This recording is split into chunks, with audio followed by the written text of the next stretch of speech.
which of your channels are actually driving profitable growth. Not just traffic, not just revenue, but profitable growth. Because something like an Amazon storefront might look amazing on a dashboard, but quietly drain your margins in the background. Most businesses today are not short on data. In fact, we have data pouring out of every system and tool that businesses are using on a day-to-day basis. We have dashboards for marketing, shipping, inventory, listings, you name it. But more data doesn't automatically make better decisions. And if you aren't using your data correctly, it just leads to bad decisions and burnout. Here's what this looks like. My paid search is performing. It drives revenue. My meta ads are crushing it. Engagement is way up. Or Amazon sales are strong. We're growing. But then margins shrink, cash gets tighter, and growth feels a lot harder than it should. That's the warning sign. You're measuring channels in isolation. One of the biggest traps that e-commerce sellers fall into is optimizing for top-line metrics. Things like revenue, return on ad spend, conversion rate, and cost per click are all useful metrics, but they're incomplete. For example, your Amazon might have great return on ad spend because of its built-in ecosystem, but low margins after you factor in the added cost to use the platform. Whereas your standalone Shopify store might drive fewer sales, but much higher lifetime value because competitors' products aren't directly in view, not to mention Amazon directly competing with you in some cases. And some channels might create demand that gets credited somewhere else entirely, like social. Growth isn't about what looks good on one dashboard. It's about what strengthens the business as a whole. It might sound like a no-brainer, but it's important to get yourself into a profit-first mindset,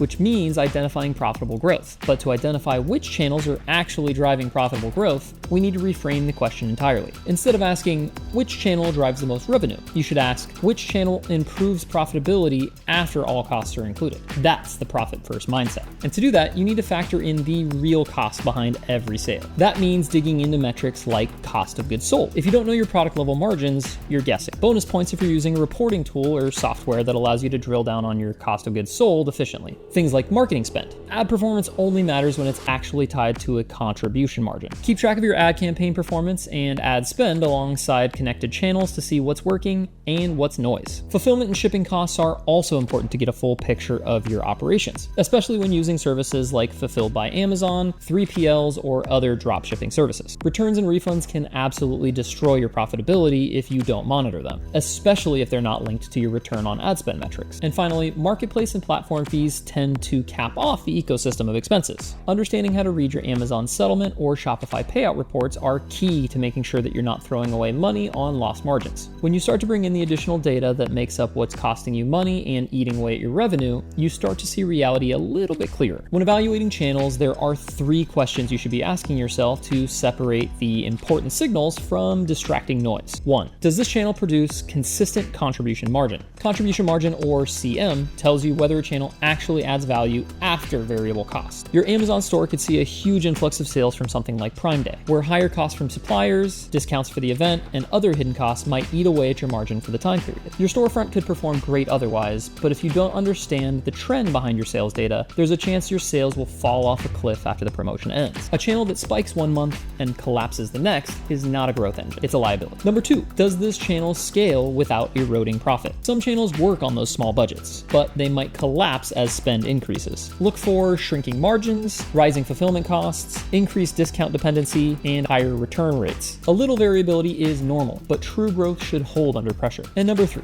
does this channel attract high-quality customers? Not all buyers or customers are created equal. Some buy once with discounts and disappear. Others repurchase, subscribe, and grow in their lifetime value. The best channels bring repeatable customers, not just volume. So look for ways to lock in buyer retention with service and support, and a checkout flow that works for you, not against you. But here's the biggest unlock. You cannot answer all these questions unless your data is connected. When ad platforms, e-com systems, and accounting data live in silos, decisions get made on partial truths. But when everything is synced, your marketing should see a real profit impact, the finance team will understand growth, and leadership will have confidence in making decisions for scale. If you sell on Amazon, Shopify, or BigCommerce, the first step is getting your channel data into one singular source of truth, which is usually QuickBooks. And that's what Webgility excels at. But it's more than just syncing orders. Webgility goes beyond sync by automatically capturing fees, refunds, shipping, and real channel expenses, so you can stop guessing where all your profit is actually going. And instead of your team spending hours fixing mismatched records, Webgility helps handle the exceptions that break most accounting workflows, so your books stay clean and your decisions stay confident.